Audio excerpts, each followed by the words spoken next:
اپنے سے higher court کا حکم بھی اگنور کیا، اس کا فیصلہ اگنور کیا، اس کے مضمرات اگنور کیے، قانون کی دھجیاں اڑاتے ہوئے بگوڑے اشتہاری مفرور ایبسکانڈر کی درخواست سماعت کے لیے منظور کر لی، جو کہ درخواست منظوری کے لیے آنی ہی نہیں چاہیے تھی، رجسٹرار سے ہی یہ درخواست واپس ہو جانی چاہیے تھی۔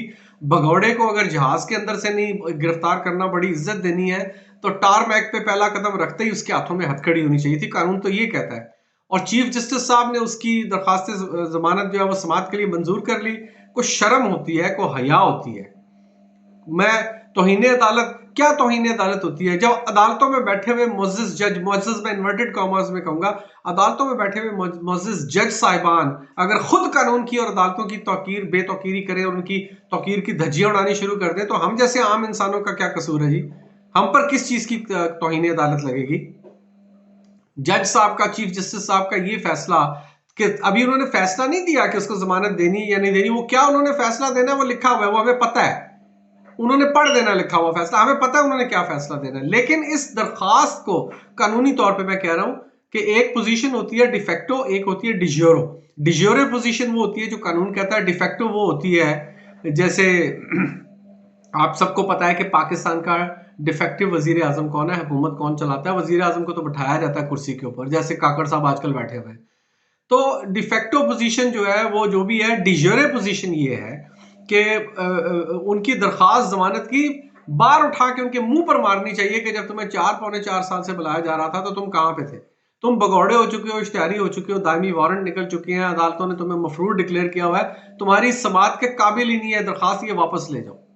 لیکن اسے چیف جسٹس صاحب نے ایکسیپٹ کیا ہے سماعت کے لیے، تو چیف جسٹس صاحب آپ کے اوپر توہین عدالت لگتی ہے اس کے اوپر۔ کوئی بات نہیں، وقت اچھا ہو یا برا ہو گزر جاتا ہے، آج کل کسی کا برا وقت آیا ہوا ہے، کسی کا اچھا چل رہا ہے، وقت کو اللہ تعالیٰ، ان حالات کو اللہ تعالیٰ لوگوں کے درمیان الٹتا پھیرتا رہتا ہے۔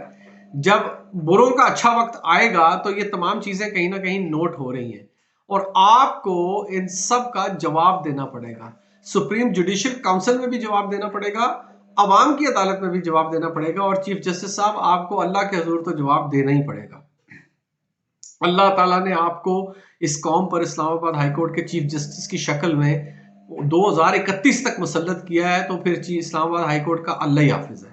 اگر اس قسم کے فیصلے آپ نے دینے ہیں، اگر ایک ایسا فیصلہ جو لوور کورٹ سے جس کی اپیل آپ کے پاس آئے، سائفر کیس کا فیصلہ کہ جی اس کی سماعت جیل میں ہونی چاہیے یا نہیں ہونی چاہیے، سماعت جیل میں شروع بھی ہو گئی ہے، آپ نے 1.5 مہینے پہلے فیصلہ دے کے اسے محفوظ کر لیا تھا، اور اتنی مضبوطی سے محفوظ کیا تھا کہ وہ اپنا کفل کھول کے باہر نہیں نکل سک رہا تھا وہ فیصلہ۔ کل آپ نے وہ فیصلہ سنایا ہے، اور اس میں آپ نے کیا فرمایا ہے کہ جی یہ لوور کورٹ کو واپس بھیج دو، وہ اس کی دوبارہ سے سماعت کر کے اس کا فیصلہ کریں۔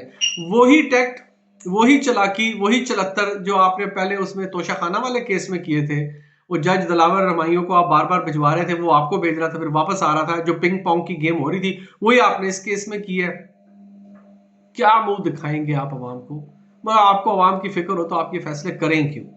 آپ نے 1.5 مہینہ اس فیصلے کو سنانے میں 30 سیکنڈ نہیں لگ سکتے، ایک شارٹ آرڈر آپ سنا سکتے ہیں جی کہ میں کیس واپس بھیج رہا ہوں، تفصیلی فیصلہ بعد میں جاری کر دوں گا۔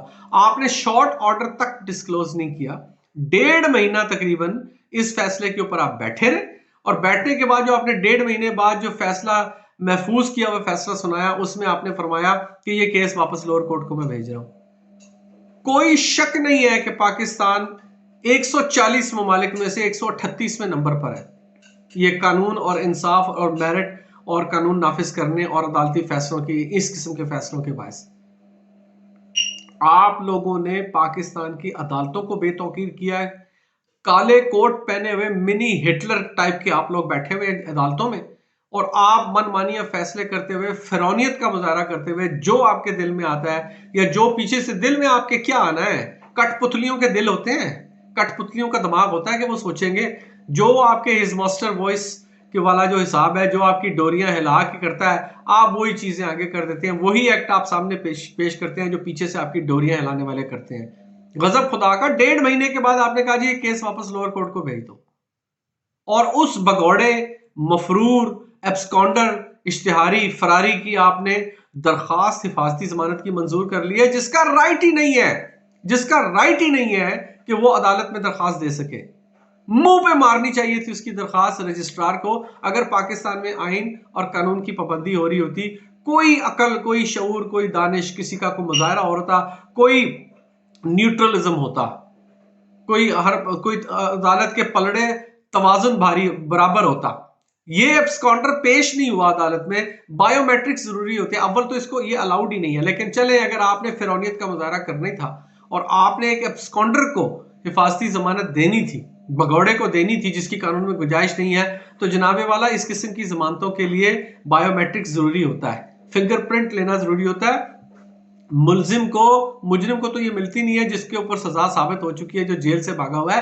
ملزم کو عدالت میں حاضر ہو کے اپنے فنگر پرنٹ دینے پڑتے ہیں، اس کے بعد یہ چیزیں ہوتی ہیں، قبول ہوتی ہیں. کیا آپ ہی کی عدالت نے عمران خان صاحب کو فورس نہیں کیا تھا آ کر وہ اپنا پرسنل حاضر ہوں، بایو میٹرک سکین دیں تاکہ ان کی ضمانت کی درخواست کنسیڈر کی جا سکے؟ یہ آپ ہی کی عدالت تھی یا لوور کورٹ تھی؟ مجھے اس بارے میں یاد ہے، میرا خیال ہے آپ ہی کی عدالت تھی.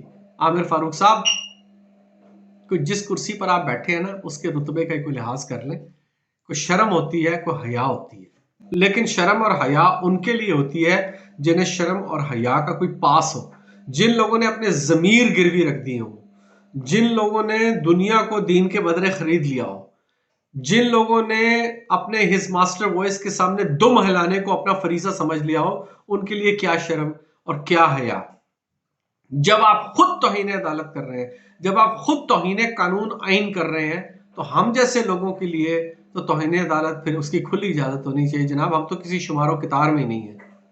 کہ خدا کا خوف کریں اور یہ فیصلہ اگر تھوڑی سی جرت کا آپ مظاہرہ کریں، کچھ نہیں ہوتا، کوئی آسمان نہیں ٹوٹ جائے گا سر پہ، کوئی پہاڑ نہیں گر جائے گا آپ پہ.